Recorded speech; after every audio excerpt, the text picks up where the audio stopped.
Grabing viral nga sa social media at usap-usapan ang demandahan nila Bossing Vic Soto at Direk Daryl Yap. At nito lang nga, inihayag na ni Direk Daryl Yap na tuloy ang movie sa 2025. Ano pa niya 5 hours ago sa kanyang Facebook page, ang balita, ang intriga, ang kontrobersya, ang hubad na katotohanan. The official poster of Trop, #Trop2025, may international name na The Ravens of Pepsi Paloma, Philippine cinema title Pepsi Paloma. At narito na nga ang iba't ibang kuro-kuro ng mga netizen mula sa Fashion Police at sa Facebook page ni Direk Daryl Yap. Mga komento nila, nako wag kami, magkakampi kayo, baka nga magulat kami sa twist ng movie. Paglabas, nalinis pa yung name nyo, ni Vic Soto. Louder, they all work in the same small circle. Don't be fooled and vote wisely, fellow Filipinos and Filipinas. Say pa ng ilang anonymous commentators sa Fashion Police, vote wisely, Pasig. You know very well that your mayor is the real target of this malicious move. Theory ko din to. Alam ko medyo may pagkakateleserye lang siya, pero sa super dami ng pera at resources at pagkagahaman sa politika, di mo na alam ang posibleng mangyari. Ha ha ha.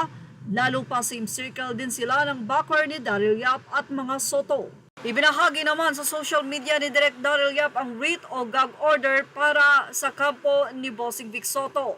Samantala, ito nga ang sinabi ng balita ng Rappler kung saan ibinahagi naman ito ni Direk Daryl Yap sa kanyang page. The writ was issued, but it's just merely asked Direk Yap to make a return and to set a summary hearing on Wednesday.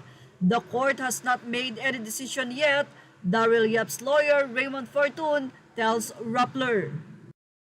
At narito na nga, ano nga bang masisay ng mga netizen mula sa naging post ni Direk Daryl Yap sa kanyang Facebook page.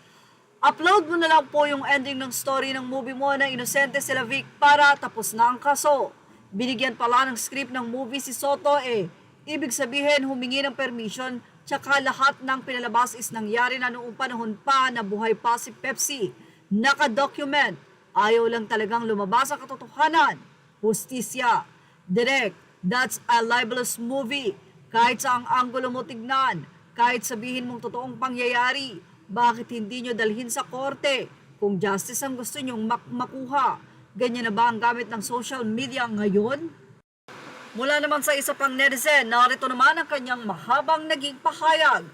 Para nilinis pa ni Daryl Yap ang pangalan ni Vic Soto, mula pagkabata sa mga balita, panahon ni Pepsi Paloma, na alam ko base sa mga kwento ng mga matatanda na si Vic Soto, Joey De Leon at Richie Dior siyang may gawa ng panghalay kay Pepsi.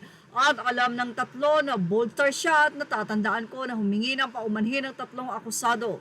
Sabi-sabi na hindi nagpakamatay si Pepsi Paloma kundi siya ay pinatay. Siya kasi ang sulat na nakita, hindi niya ganon ang sulat niya. At alam naman nating lahat na malakas ang pamilyang Soto. Walang makakalaban sa kanila. Sa tingin ko kung ilalabas ni Direk Daryl Yap na inosente si Vic Soto, sa end ng movie pakanalang pala nila yan para malinis ang pangalan ng Soto. Yung pag-file ng kaso ni Vic, drama lang pala yun para maging interesado lalo ang mga taong manunood. Say pa ng isang netizen, sa teaser daw nakafocus dun sa ni-rape ka ni Vic Soto. At sabay oo na nasigaw. Wala daw paki sa buong kwento. Tinamad kasi si Bossing nyong hindi binasa ang script, nagpadala sa emosyon. Yan pa ang naging say ng ilang netizen. Ano sa palagay nyo? Totoo kaya ang hinala nila o kuro-kuro? Ito ba ay sabotahe para sa kampanya ni Vico Soto? O ang nasabing sampahan ng kaso na ito ay isang pakulo lamang para malinis ang pangalan ni Bossing Vic? Well, kayo na po ang humusga. Yan ang ating showbiz update. Thank you for watching. Images are all credit to the rightful owners. Please like, share, and subscribe.